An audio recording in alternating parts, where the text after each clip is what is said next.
हस्तकलाद्वारे पर्यावरणपूरक मूर्ती बनवून समृद्धता आणण्याचा प्रयत्न करणे. समस्या: आजकालच्या काळामध्ये लहान मुलं असो किंवा मोठी व्यक्ती असो, सगळे मोबाईलच्या दुनियेत गुंतले आहेत. दुकानात हिशोबासाठी असो किंवा अभ्यासासाठी प्रत्येक ठिकाणी मोबाईलचा अतिरेक वापर होत आहे.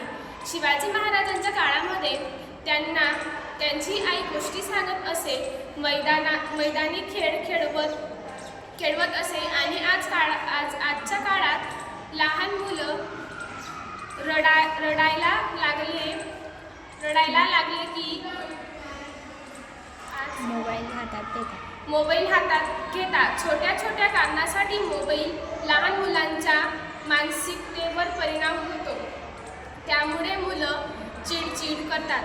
त्यामुळे शारीरिक आर्थिक परिणाम होतो. उपाय: सर्जनशील वापर करून मोबाईलच्या अतिवापरापासून मुलांना परावृत्त करून, म्हणजे आजकाल गणेशोत्सव आला की POPचे गणपती बनवतात. त्याऐवजी शाडू मातीचे गणपती बनवण्याऐवजी POPचे गणपती बनवण्याऐवजी आपण शाडू मातीचे गणपती बनवू शकतो किंवा नैसर्गिक रंग वापरून शाडू मातीची मूर्ती बनवता. POP मूर्ती पाण्यात न विरघळणाऱ्या असल्यामुळे जलप्रदूषण होतो.